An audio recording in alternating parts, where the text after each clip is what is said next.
Existe uma pergunta que poucos cristãos têm coragem de fazer em voz alta, mas que ressoa em algum lugar fundo da consciência quando a vida começa a emperrar, quando as orações parecem bater no teto, quando a presença de Deus vai ficando cada vez mais distante e seca. E se o problema não for o diabo, nem as circunstâncias, nem as pessoas ao meu redor? E se o problema for eu? Essa é a pergunta mais incômoda do Evangelho. E é exatamente por isso que ela precisa ser feita. Não estamos falando de condenação. Não estamos falando de um Deus esperando com um martelo para acertar sua cabeça cada vez que você erra. Estamos falando de um Pai que se importa demais com você para deixar que você continue vivendo de um jeito que te destrói por dentro, enquanto usa vocabulário cristão por fora.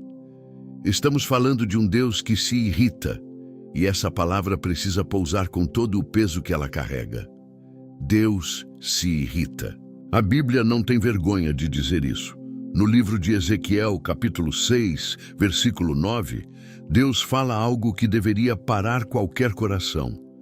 Ficarei pesaroso por causa do seu coração adúltero que se desviou de mim e por causa dos seus olhos que se prostituíram atrás dos seus ídolos. Olha o que Deus está descrevendo. Não é um inimigo confesso, não é um ateu declarado. É alguém que ainda carrega o nome de Deus, mas cujo coração já foi para outro lugar. E Deus diz: isso me pesa, isso me afeta, isso me irrita. O problema com a palavra irritar no contexto espiritual é que nós a banalizamos ou a ignoramos. Banalizamos quando achamos que Deus é tão tolerante que nada realmente o perturba. Ignoramos quando preferimos a teologia do conforto permanente em detrimento da verdade que transforma. Mas quando você olha as Escrituras de frente, sem filtro, você encontra um Deus que reage, um Deus que sente, um Deus que não é indiferente ao que você faz com a vida que Ele te deu. Números 14 registra um momento devastador na história de Israel. O povo havia saído do Egito, havia visto as pragas, havia atravessado o mar a pé, havia comido maná do céu, e mesmo assim, na borda da terra prometida, recusou entrar. O versículo 11 registra a resposta de Deus: até quando esse povo me desprezará? Até quando não me crerão, apesar de todos os sinais que fiz no meio deles? Deus usa a palavra desprezar. Não é linguagem de indiferença, é linguagem de ferida, de relacionamento rompido, de alguém que deu tudo e recebeu desconfiança em troca. E o que havia por trás da recusa de Israel? Hábitos, padrões de comportamento que eles tinham cultivado ao longo do tempo, modos de reagir, de pensar, de falar, de decidir, que eram incompatíveis com a fé que Deus exigia deles. Não foi um pecado isolado que os manteve 40 anos no deserto. Foi uma forma de viver. Uma coleção de hábitos que irritava a Deus repetidamente, geração após geração. E isso é exatamente o que queremos examinar aqui. Não estamos falando de pecados óbvios e extravagantes. Estamos falando de hábitos, padrões de conduta enraizados. Comportamentos que se tornaram automáticos, formas de ser que a pessoa nem percebe mais porque fazem parte da rotina espiritual dela. São esses hábitos que constroem a distância entre você e Deus. São eles que embotam a sensibilidade ao Espírito Santo. São eles que fazem com que a palavra de Deus escorregue pela mente sem transformar nada. Antes de identificar o que irrita a Deus, é necessário entender o que está por trás de qualquer hábito espiritual destrutivo. E a resposta é uma só: o coração não transformado, que aprendeu a se acomodar com menos do que Deus oferece. O livro de Apocalipse, nos capítulos 2 e 3, contém 7 cartas para 7 igrejas. Cada carta é um raio-x espiritual de uma comunidade que ainda se reunia, ainda cantava, ainda pregava, mas que havia desenvolvido hábitos que estavam destruindo sua vida com Deus. A Éfeso, Deus diz: Você trabalha, persevera, não tolera o mal, mas abandonou o primeiro amor, não o amor, o primeiro amor, a intensidade, a intimidade, a prioridade. Isso virou hábito, fazer as coisas de Deus sem estar com Deus. A Laodiceia, Deus diz algo ainda mais perturbador. Você não está frio nem quente, morno, e a mornidão não é uma fase passageira, é um hábito de coração que se consolidou. A mornidão espiritual não acontece de repente.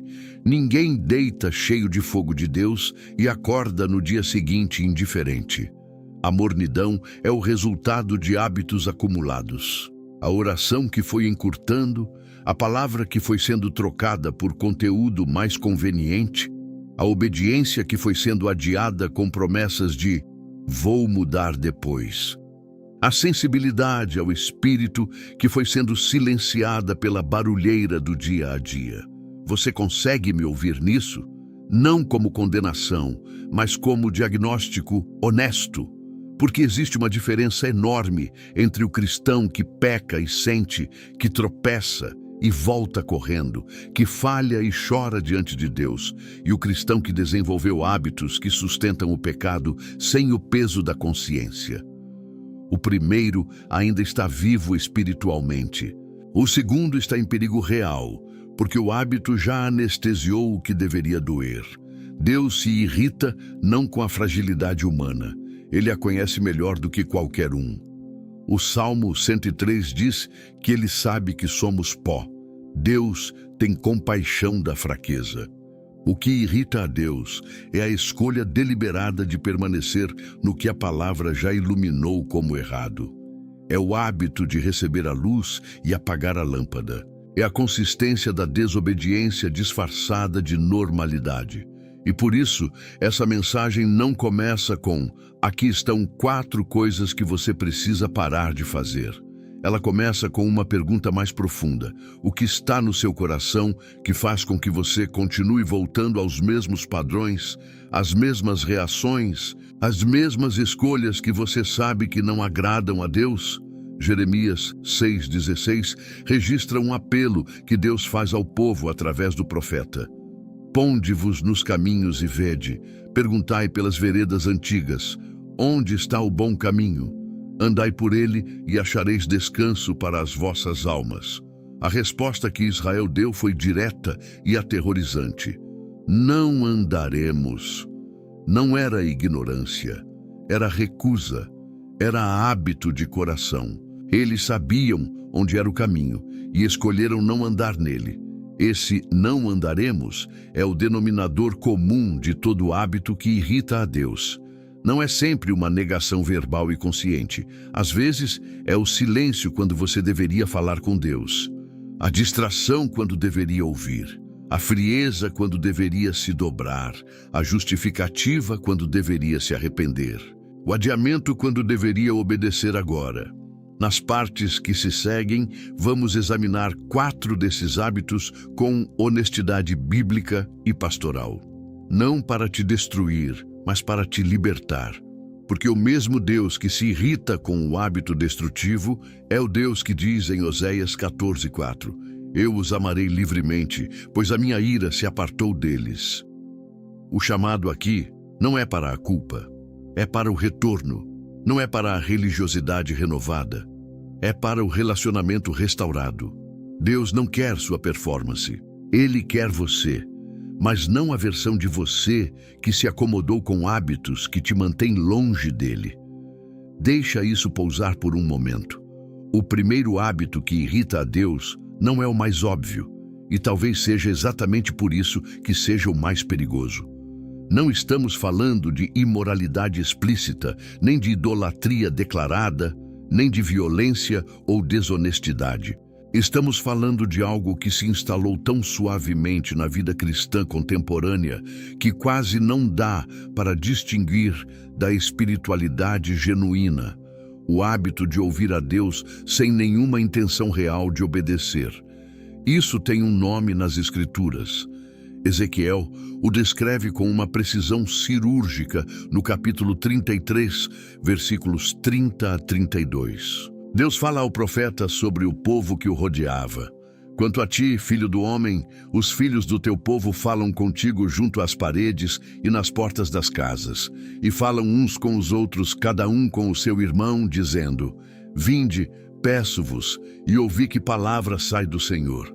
E vem a ti como costuma vir o povo, e se assentam diante de ti como meu povo, e ouvem as tuas palavras, mas não as praticam.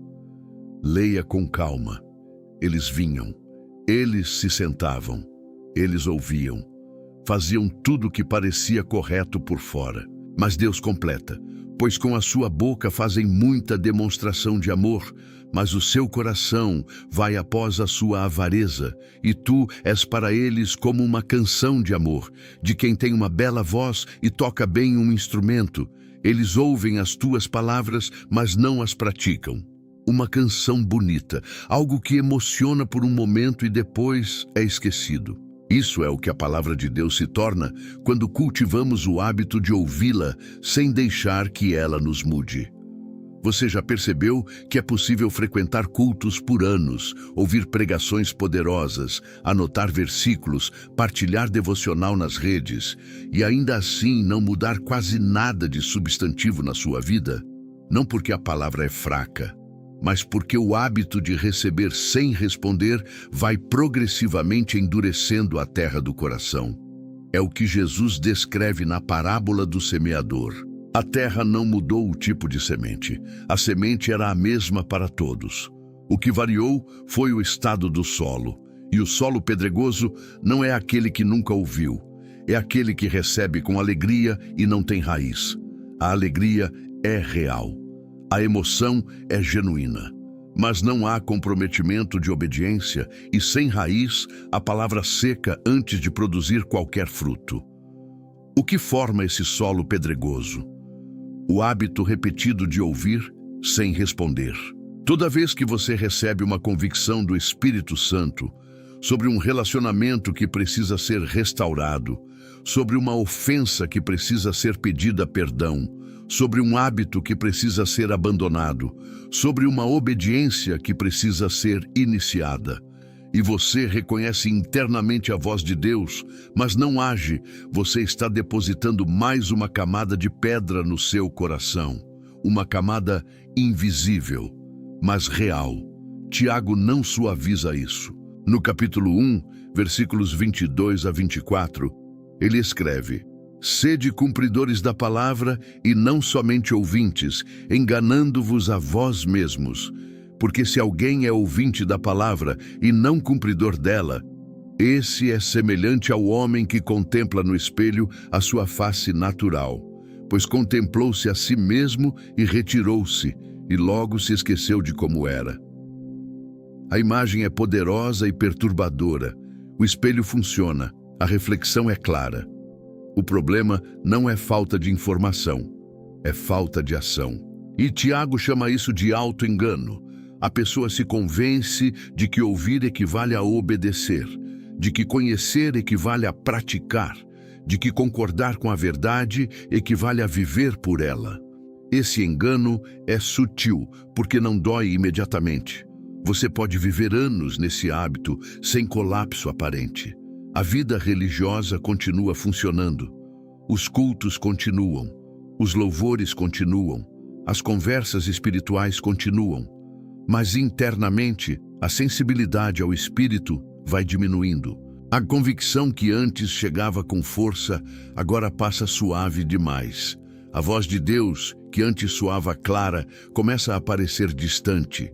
E o cristão, sem entender o que aconteceu, começa a reclamar que Deus está calado, quando na verdade foi ele quem progressivamente parou de responder. Pense em Ananias e Safira, em Atos 5. Eles não eram estranhos à comunidade cristã.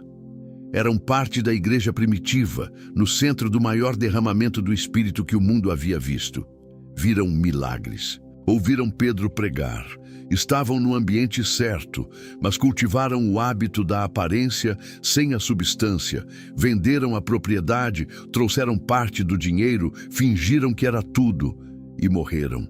Não porque Deus é cruel, mas porque no contexto de tanta luz, a escolha deliberada pela mentira revelou um coração que havia aprendido a performar fé sem vivê-la. Isso precisa pousar com cuidado na nossa realidade hoje. Vivemos num tempo de fartura espiritual sem precedentes. Nunca houve tanto conteúdo cristão disponível. Pregações, podcasts, devocionais diários, Bíblia em vídeo, louvor o dia todo no fone de ouvido. E, paradoxalmente, nunca houve tanta superficialidade espiritual. E isso tem uma explicação. O volume de informação espiritual que consumimos superou em muito a capacidade de digestão e obediência. Quando a entrada é maior que a resposta, o excesso não produz crescimento, produz endurecimento. O que Deus quer não é que você ouça mais, é que você obedeça ao que já ouviu. Isso é libertador quando entra de verdade. Você não precisa de mais um devocional, mais uma série de pregações, mais um livro cristão. Se você ainda não obedeceu ao que Deus já falou claramente para a sua vida há 6 meses, há 1 ano, antes de buscar mais palavra, você precisa responder à palavra que já recebeu. Qual foi a última instrução clara que o Espírito Santo colocou no seu coração e você reconheceu, concordou internamente e não fez nada? Pode ser um pedido de perdão que você sabe que precisa fazer. Pode ser uma conversa difícil com alguém da família. Pode ser abandonar um conteúdo que você consome e que sabe que corrompe sua mente. Pode ser começar a disciplina da oração que você promete há meses. Pode ser uma restituição de algo que você sabe que deve. Pode ser uma obediência financeira que você tem adiado com justificativas racionais. Deus sabe, você sabe. E esse espaço entre o saber e o fazer é onde o hábito destrutivo mora. Samuel disse ao rei Saul, em 1 Samuel 15, 22, uma das sentenças mais sóbrias de toda a Bíblia. Porventura se deleita o Senhor tanto em holocaustos e sacrifícios, como em obediência à sua voz? Eis que o obedecer é melhor do que o sacrifício, e o atender melhor do que a gordura de carneiros. Saul havia feito muito. Havia guerreado, havia trazido ofertas, havia mantido a aparência religiosa. Mas havia desobedecido numa coisa específica em que Deus havia falado claramente. E Samuel confronta: o ritual não compensa a desobediência. A devoção aparente não cobre a recusa deliberada. O hábito de ouvir sem obedecer produz exatamente isso. Uma vida cheia de ritual que não tem poder, orações que não têm acesso, louvor que não tem substância, fé que não tem movimento, e um coração que vai ficando cada vez mais resistente à voz de Deus. Não porque Deus parou de falar, mas porque o hábito de não responder vai tornando a voz cada vez menos urgente, cada vez mais fácil de ignorar. A cura para esse hábito começa com uma honestidade brutal diante de Deus, não com mais escuta, com mais obediência, com pegar aquilo que Deus já falou e decidir: hoje eu respondo. Hoje eu ajo. Hoje o intervalo entre a voz e o movimento vai se fechar. Esse é o começo da vida cristã real. Não é ter toda a teologia correta, é ter o coração que, ao ouvir a voz de Deus, move os pés.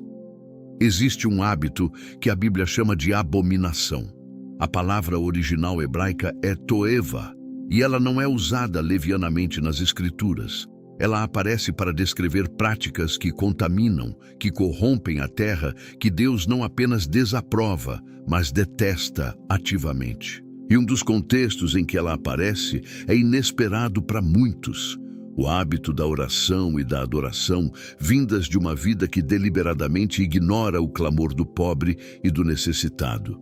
Provérbios 21:13 diz: o que tapa os seus ouvidos ao clamor do pobre também clamará e não será atendido. E Provérbios 28:9 vai mais longe. O que desvia o ouvido para não ouvir a lei, até a sua oração é abominável. Isso precisa ser entendido com profundidade, porque há uma armadilha espiritual específica aqui que afeta especialmente quem está inserido em cultura religiosa intensa. A armadilha é essa: quanto mais você investe na dimensão vertical da fé, louvor, oração, estudo, sem cultivar a dimensão horizontal, compaixão prática, justiça, misericórdia, mais você desenvolve um hábito espiritual que parece piedoso, mas que é, na linguagem bíblica, abominável. Isso não é teologia de prosperidade social. É Isaías 58. É um dos capítulos mais devastadores para a religiosidade sem substância em toda a Bíblia. O povo reclamava que orava, jejuava, se humilhava diante de Deus e não recebia resposta. E Deus responde com uma clareza que queima: no dia do vosso jejum, tratais dos vossos próprios interesses e oprimis todos os vossos trabalhadores. Eis que jejuais para contendas e rixas e para ferirdes com punho iníquo. E então Deus descreve o jejum que ele escolheu. Não é antes isto: desatar as ligaduras da impiedade, soltar os laços da servidão, deixar livres os oprimidos e quebrar todo jugo.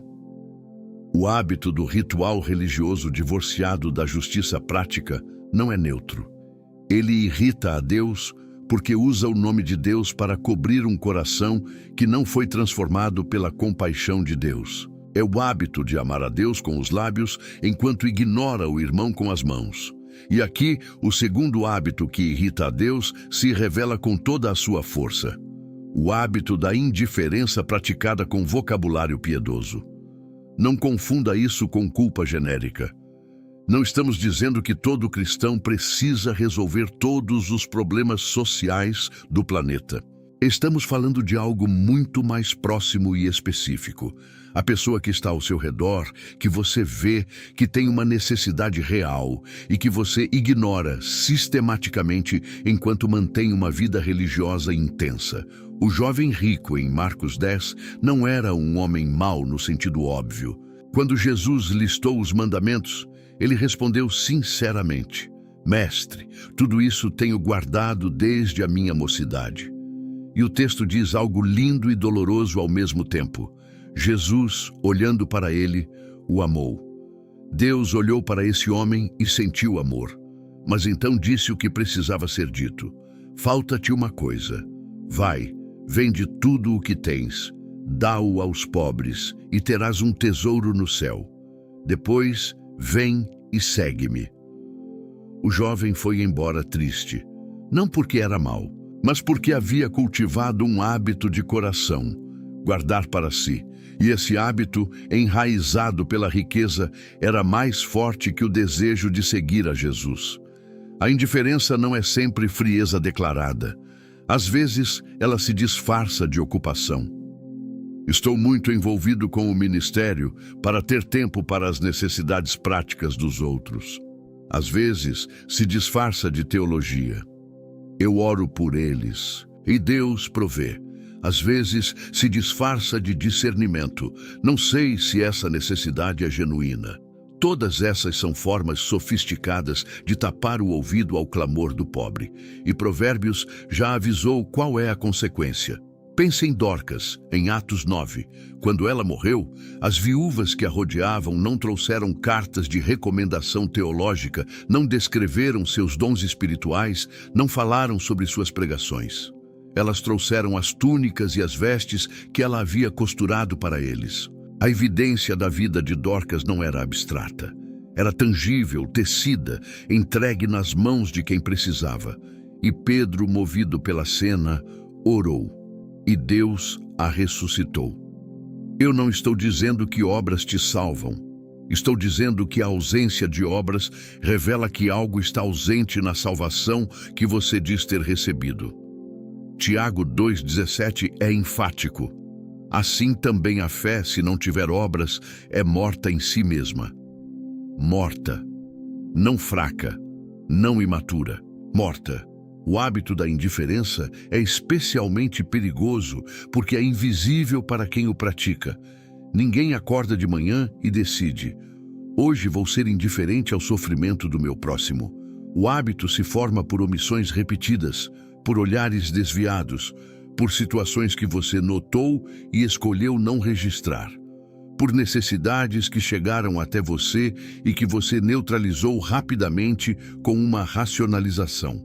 E cada uma dessas omissões vai solidificando um coração que progressivamente perde a capacidade de ser movido pelo que move o coração de Deus. Em Mateus 25, Jesus descreve o julgamento das nações.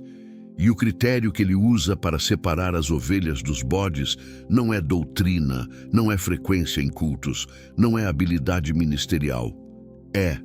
Dei de comer ao faminto, dei de beber ao sedento, recebi o estrangeiro, vesti o nu, visitei o doente e o preso.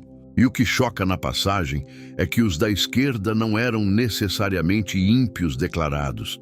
Eles perguntam: Senhor, quando te vimos com fome, ou com sede, ou estrangeiro, ou nu, ou enfermo, ou preso, e não te servimos? Eles não sabiam quando tinham falhado, porque o hábito da indiferença havia se tornado tão naturalizado que eles já não notavam mais as oportunidades que estavam perdendo. Isso é o que o hábito faz. Ele torna o invisível invisível. Ele anestesia o que deveria doer. Ele faz com que a necessidade do outro seja processada e descartada rapidamente, sem que haja movimento real do coração. A cura para esse hábito não é uma campanha de boas obras. É uma renovação do olhar. Aprender a ver o que Deus vê. É a pergunta diária. A quem Deus colocou no meu caminho hoje que precisa de algo que eu tenho para dar? Não necessariamente dinheiro. Tempo, atenção, uma palavra, uma presença. Um gesto que diz: você não é invisível para mim e, portanto, não é invisível para Deus. Se há um hábito que percorre as Escrituras de ponta a ponta como uma linha de advertência constante, é este: o hábito da língua descontrolada. Não o pecado ocasional de uma palavra dita no calor do momento, mas o padrão consolidado de usar a fala como instrumento de destruição enquanto mantém a aparência de fé.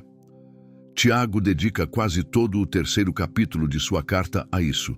E ele começa com uma constatação que deveria bastar por si mesma.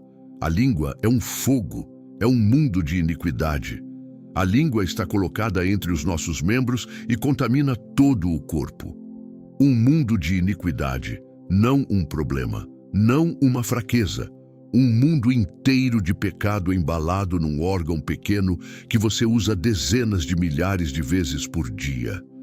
E então, Tiago chega ao coração do problema espiritual. Com ela bendizemos ao Senhor e Pai, e com ela amaldiçoamos os homens, que são feitos à semelhança de Deus. De uma mesma boca procedem bênção e maldição. Irmãos meus, não convém que estas coisas sejam assim, de uma mesma boca. Esse é o retrato do hábito que irrita a Deus. Não a pessoa que nunca foi à igreja. A pessoa que está na igreja, que levanta as mãos no louvor, que diz glória a Deus no WhatsApp e que minutos depois fala mal do irmão, deprecia o cônjuge em público, espalha uma informação não verificada sobre alguém, usa a ironia como arma, rebaixa com brincadeiras que não são brincadeiras e semeia discórdia com palavras cuidadosamente escolhidas para machucar sem parecer que estão machucando. Provérbios 18:21. Não deixa escapatória. A morte e a vida estão no poder da língua. Não em sentido metafórico apenas, em sentido real e prático. Relacionamentos morrem por causa de palavras. Ministérios são destruídos por uma fofoca. Filhos carregam por décadas a semente de rejeição plantada por uma frase descuidada de um pai ou mãe. Igrejas se fragmentam por murmurações que começam pequenas e crescem até rachar comunidades inteiras. E o que torna isso um hábito que irrita a Deus especificamente, e não apenas um defeito humano compreensível, é a dimensão do testemunho. Quando um filho de Deus usa a fala de maneira destrutiva, ele não apenas prejudica quem está recebendo as palavras, ele distorce o caráter de Deus para quem está observando. Porque o mundo que ainda não conhece a Deus está formando sua opinião sobre o Pai pelos filhos que dizem representá-lo. Paulo entendeu isso com profundidade. Em Efésios 4:29, ele escreve: "Não saia da vossa boca nenhuma palavra torpe, mas somente a que for boa para edificação, conforme a necessidade, para que administre graça aos que ouvem." Cada palavra, não apenas as palavras da oração, não apenas os versículos decorados, não apenas as mensagens de encorajamento enviadas em momentos especiais. Cada palavra que sai da boca precisa ser avaliada por um critério. Ela edifica? Ela administra graça? Ela corresponde à necessidade real de quem está ouvindo? Esse padrão é exigente, e é exatamente por ser exigente que sua ausência se torna um hábito. Porque é muito mais fácil falar sem filtro do que falar com sabedoria. É muito mais natural reclamar do que agradecer, criticar do que edificar, espalhar o que é negativo do que guardar o que poderia destruir. Pense no que aconteceu no deserto com Israel em Números 21. O povo falou contra Deus e contra Moisés: "Por que nos fizeste subir do Egito para morrermos neste deserto? Pois não há pão, nem água, e a nossa alma já se enfastia deste pão tão leve. Serpentes vieram e muitos morreram." Não é uma história de Deus violento e arbitrário. É a história de um povo que havia cultivado por anos o hábito da murmuração e que finalmente colheu o que havia semeado. A murmuração não era inocente. Era a expressão de um coração que havia escolhido enxergar a mão de Deus como insuficiente, que havia transformado a ingratidão em linguagem cotidiana. A murmuração é um dos hábitos de língua mais normalizados dentro da cultura cristã. Murmura-se do pastor, do governo da igreja, da forma como as coisas são conduzidas, do irmão que poderia fazer mais, da família que nunca muda. E quase sempre a murmuração é travestida de preocupação, de observação honesta, de desabafo necessário. Mas a Bíblia não tem eufemismos para isso. Murmurar é 6 vezes condenado nas cartas paulinas como comportamento incompatível com a vida no Espírito. 1 Coríntios 10:10. "Nem murmurareis como alguns deles murmuraram, e pereceram pelo destruidor." Isso é sério, não é exagero pastoral, é a linguagem do apóstolo. E o hábito da língua destrutiva não se limita à murmuração. Inclui a mentira que começou pequena e foi crescendo. A meia-verdade que é calculada para criar uma impressão falsa. A palavra que humilha o outro para que você pareça melhor. O comentário passivo-agressivo que fere sem responsabilidade. O silêncio estratégico quando a verdade precisava ser dita. A exageração que distorce a realidade. O humor que rebaixa. O elogio falso que mascara a inveja. A cura começa onde Davi começou. Salmo 141:3. "Põe, ó Senhor, uma guarda à minha boca, guarda a porta dos meus lábios." Essa é a oração do cristão que reconhece que a língua não será domada por esforço próprio, que a transformação da fala é uma obra do Espírito Santo no interior, porque as palavras revelam o que está dentro. Jesus disse: "Da abundância do coração fala a boca." Se o que sai é destrutivo, é porque algo no interior ainda não foi entregue ao Senhor. O convite aqui não é para morder a língua mais. É para deixar que o Espírito transforme o que está dentro, para que o que sai naturalmente seja diferente. Chegamos ao 4º hábito, e ele é o mais silencioso dos 4, o mais socialmente aceito, o que mais facilmente se veste com roupas de virtude. É o hábito que está por trás de cada adiamento, de cada promessa não cumprida, de cada obediência suspensa indefinidamente em algum corredor da vida espiritual. O hábito da procrastinação obediencial. O padrão de responder ao chamado de Deus com sim, mas não agora. Esse hábito é especialmente traiçoeiro porque raramente se apresenta como rebeldia. Ele se apresenta como prudência, como preparo, como espera no tempo certo de Deus, o que na maioria das vezes é um uso conveniente de linguagem espiritual para justificar a inação que nasce do medo, do conforto ou da preferência pela vida como ela está. Jesus encontrou esse hábito várias vezes durante o seu ministério. Em Lucas 9, 57 a 62, 3 pessoas expressam disposição para seguir Jesus, mas cada uma coloca uma condição temporal. Um diz: deixa-me primeiro ir sepultar meu pai. Outro diz: deixa-me primeiro despedir-me dos da minha casa. E Jesus, com uma firmeza que surpreende à primeira leitura, não valida nenhuma das duas condições. Não porque sepultar o pai ou despedir-se da família sejam coisas erradas, mas porque o primeiro revelava a hierarquia real do coração. O seguimento estava sendo colocado em segundo lugar, e ele sabia que quem coloca o seguimento em segundo lugar, na prática, não está seguindo. Depois é a palavra favorita do hábito que irrita a Deus. Depois de eu resolver essa situação, depois que os filhos crescerem, depois que a vida estabilizar financeiramente, depois que eu me sentir mais preparado, depois que eu terminar esse projeto. Depois, e enquanto isso, a obediência fica suspensa como um arquivo que ninguém nunca vai abrir. Moisés não chegou à terra prometida, não porque fosse inimigo de Deus. Pelo contrário, foi chamado de amigo de Deus.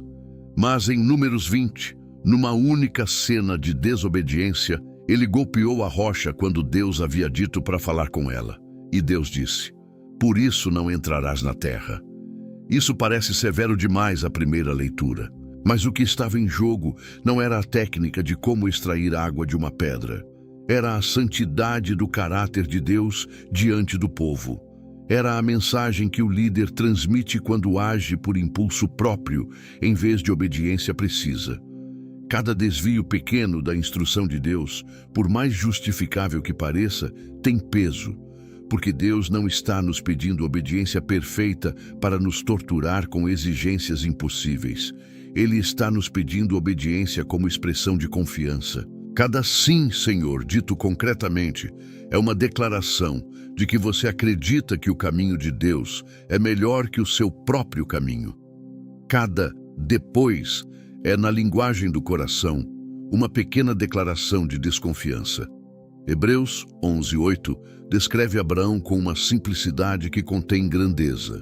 Pela fé, Abraão, sendo chamado, obedeceu, saindo para um lugar que havia de receber por herança, e saiu sem saber para onde ia. Sem saber para onde ia. Esse é o retrato do oposto exato do hábito que estamos examinando. Abraão não esperou que o destino fosse mapeado, que os riscos fossem calculados, que o conforto fosse garantido. O chamado veio e ele se moveu. Porque o chamado de Deus não precisa de análise de custo-benefício, precisa de confiança. O hábito da procrastinação obediencial se alimenta de análise excessiva, de perguntas que, embaixo da superfície racional, escondem resistência emocional. Mas como eu vou fazer isso? Mas e se der errado? Mas e se as pessoas me julgarem? Mas e se eu perder o que tenho? Todas essas perguntas têm aparência de prudência. Mas quando o Espírito Santo já respondeu com a palavra, quando a instrução já está clara, quando a convicção já não é dúvida, mas desconforto, continuar perguntando não é prudência. É desobediência com vocabulário intelectual. João 11 registra algo que sempre me perturba de modo construtivo. Quando Marta e Maria mandaram chamar Jesus por causa de Lázaro, o versículo 6 diz algo desconcertante. Quando Jesus ouviu isso, ficou ainda 2 dias no lugar onde estava. Deus deliberadamente atrasou.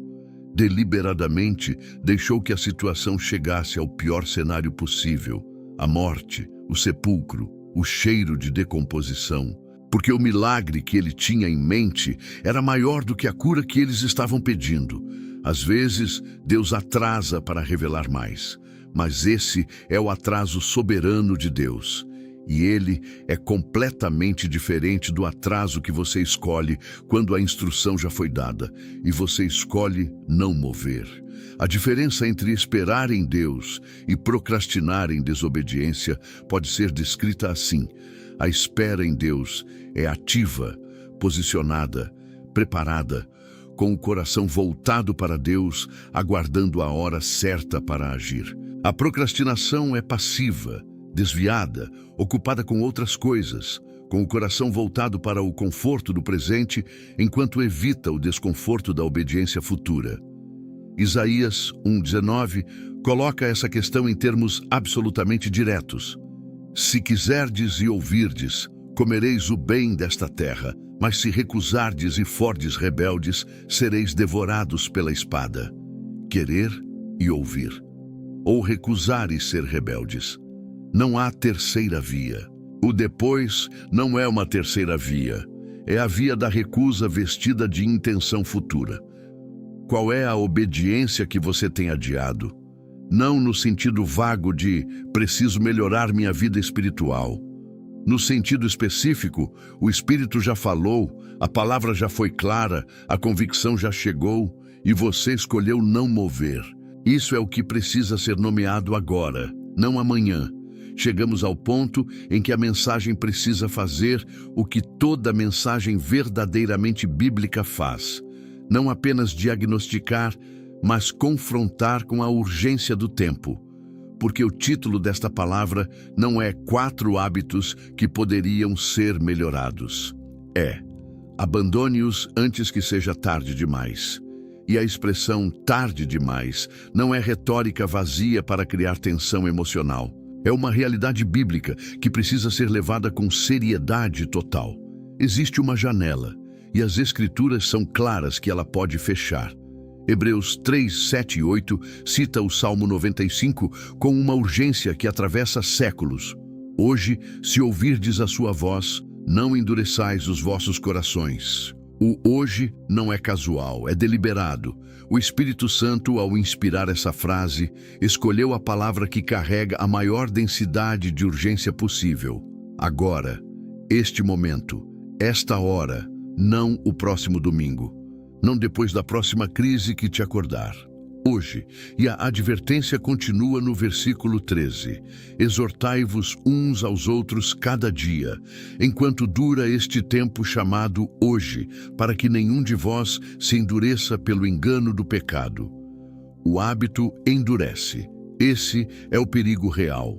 O pecado, que começa como uma escolha consciente, vai se tornando, com a repetição, uma disposição do coração. E a disposição vai se tornando, com o tempo, um estado de endurecimento que não sente mais o que deveria sentir. Isso não é apenas possível. É o que aconteceu com o faraó no Egito. O texto de Êxodo é revelador. Nas primeiras pragas, é o próprio faraó quem endurece o coração. Mas a partir de um determinado ponto, o texto muda, e o Senhor endureceu o coração do faraó. Não como ato arbitrário de uma divindade caprichosa, mas como o resultado natural de um processo que o próprio faraó iniciou e cultivou. Ele escolheu endurecer repetidamente e, em algum ponto, o endurecimento se tornou o estado permanente. O que começou como escolha se tornou natureza. Esse é o perigo do hábito espiritual destrutivo prolongado demais. Não estou dizendo que há um ponto de não retorno para todo pecador, porque a graça de Deus é imensa e o sangue de Jesus cobre o que nenhuma lei humana consegue alcançar. Mas estou dizendo que a Bíblia descreve uma realidade em que o coração, que foi exposto repetidamente à luz e escolheu repetidamente as trevas, pode chegar a um estado em que a sensibilidade ao Espírito fica tão embotada que a voz de Deus não chega mais com o mesmo peso que chegava antes.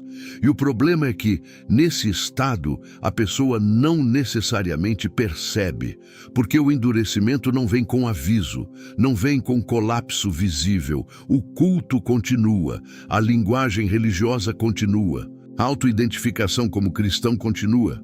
Mas por dentro, algo foi se apagando, e a urgência espiritual que deveria caracterizar um filho de Deus foi dando lugar a uma tranquilidade que não é paz do espírito, mas anestesia do coração.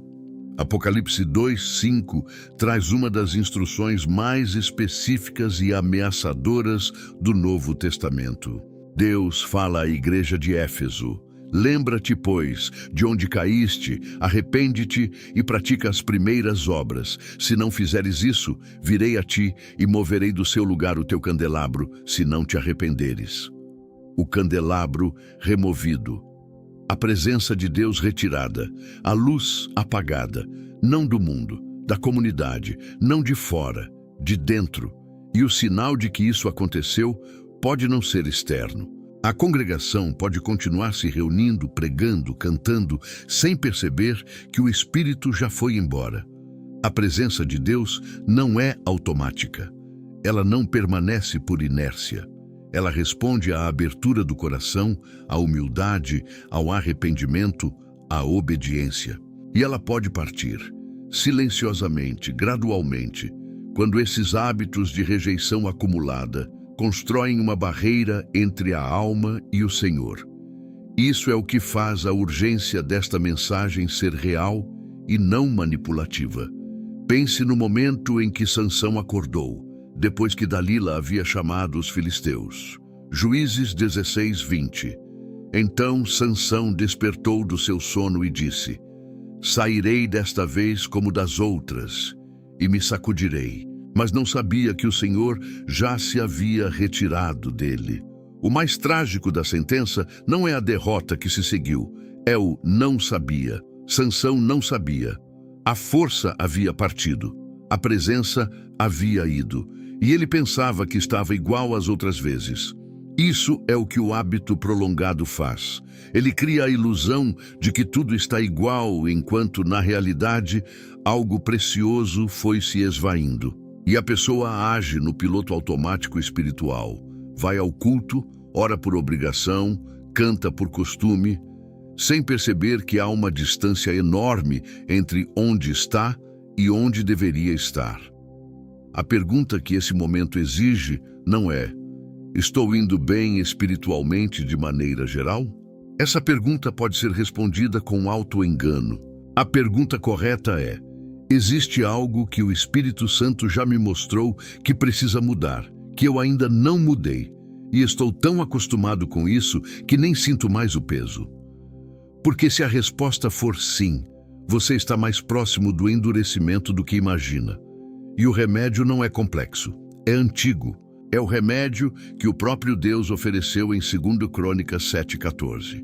Se o meu povo, que se chama pelo meu nome, se humilhar e orar, e buscar a minha face, e se converter dos seus maus caminhos, então eu ouvirei desde os céus, e perdoarei os seus pecados, e sararei a sua terra.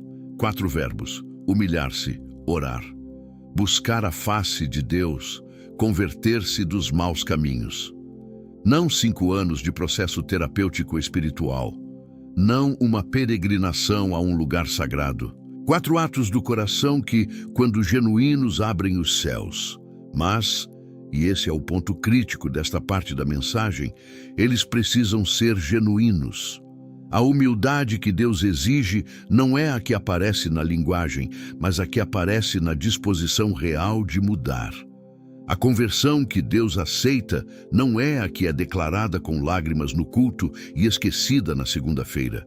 É a que produz uma diferença verificável no comportamento, no relacionamento, nas escolhas, na direção da vida. O tempo ainda é hoje. A janela ainda está aberta, mas hoje não é eterno. Toda mensagem bíblica que tem honra de ser chamada de palavra de Deus precisa terminar onde o Evangelho termina, não na sentença, mas na oferta, não na condenação, mas na cruz, não no retrato do que somos capazes de destruir com nossos hábitos, mas na demonstração do que Deus é capaz de reconstruir com a sua graça. Porque o mesmo Deus que se irrita com os hábitos que afastam o seu povo dele, é o Deus que, no mesmo capítulo de Oséias, onde declara sua ira, oferece o perdão mais completo que a linguagem humana consegue descrever. Oséias 14:4. Eu os amarei livremente, pois a minha ira se apartou deles. Livremente, sem cálculo, sem condição de performance futura, sem exigência de garantia de que você não vai tropeçar de novo. Ele ama livremente. Isso não é contradição com tudo que foi dito. É a tensão gloriosa do Evangelho. Deus é santo o suficiente para se irritar com o pecado e amoroso o suficiente para morrer pelo pecador. A santidade e a misericórdia não estão em guerra em Deus. Elas se encontraram na cruz. Ali, o peso de tudo que irrita a Deus, cada hábito de desobediência, cada palavra destrutiva, cada indiferença cultivada, cada obediência adiada, foi colocado sobre Jesus. E ele o carregou completamente. Isso significa que você não está aqui para sair carregando um peso novo. Está aqui para tomar uma decisão, soltar o que já foi pago. Porque o hábito que irrita a Deus não apenas prejudica você, ele carrega um peso que Jesus já quis tirar de você. Cada vez que você volta ao hábito destrutivo, não é porque o sangue de Jesus não foi suficiente para libertar. É porque você ainda não acolheu completamente o que foi feito por você. Há uma libertação disponível que muitos cristãos nunca habitaram, porque nunca pararam para receber com seriedade o que foi ofertado com seriedade total na cruz. Romanos 8:1 começa com uma das declarações mais libertadoras de toda a Bíblia. Agora, pois, nenhuma condenação há para os que estão em Cristo Jesus. Nenhuma. Mas o versículo 2 continua com a outra metade da verdade que não pode ser separada. Porque a lei do Espírito da vida em Cristo Jesus te livrou da lei do pecado e da morte. Libertou. Passado concluído. A obra foi feita. Mas a libertação precisa ser caminhada, no Espírito, não na carne. Ela não é automática na experiência, embora seja completa na realidade. É por isso que Paulo, depois de declarar a justificação em Romanos 5 e 6, dedica Romanos 12 ao processo de transformação prática. Não vos conformeis com este século, mas transformai-vos pela renovação da vossa mente. A libertação do hábito não é instantânea na maioria das vezes. É um processo de renovação da mente, do coração, dos padrões de resposta que foram formados ao longo de anos. Mas é um processo que tem Deus como agente principal, não você. A pergunta certa não é como eu me disciplino para parar com esses hábitos. A pergunta certa é como eu me posiciono para que o Espírito Santo faça em mim o que eu não consigo fazer por mim mesmo. E a resposta começa com o que João 15:5 descreve. Eu sou a videira, vós sois os ramos. Quem permanece em mim e eu nele, esse dá muito fruto, porque sem mim nada podeis fazer. A permanência em Cristo, essa é a raiz de onde nasce a transformação genuína. Não o esforço religioso, não a disciplina ascética, não a vergonha repetida até produzir melhora comportamental. A permanência, o estar junto, o relacionamento que sustenta a transformação de dentro para fora.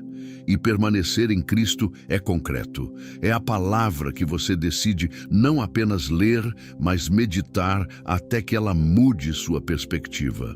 É a oração que você decide não apenas realizar, mas habitar, onde você leva para Deus não apenas os pedidos, mas os hábitos, os medos, as resistências, as partes de você que ainda não estão rendidas. É a comunidade dos irmãos onde você se permite ser conhecido de verdade, onde a accountability não é legalismo, mas cuidado mútuo genuíno. Não existe transformação real de hábito fora dessas três raízes: palavra, oração, comunidade. Qualquer tentativa de mudar padrões de vida sem essas raízes é como tentar que um galho produza fruto depois de cortado da videira. Pode parecer funcionar por um tempo, mas o galho cortado morre. É chegado o momento do fechamento desta palavra, e ele não pode ser suave. Não porque Deus quer te assustar, mas porque o amor verdadeiro não deixa a pessoa adormecida quando há perigo real. Os 4 hábitos que examinamos: ouvir sem obedecer, cultivar indiferença com vocabulário piedoso, usar a língua para destruir, adiar a obediência indefinidamente, não são problemas que você pode resolver com mais informação espiritual. Eles precisam de arrependimento genuíno, de uma decisão de coração que diz: este padrão acaba aqui, não com minhas forças, mas rendido ao Espírito que tem poder para transformar o que nenhuma resolução humana consegue mudar. E essa decisão precisa acontecer agora, não porque o tempo de Deus acabou, mas porque o seu tempo é hoje.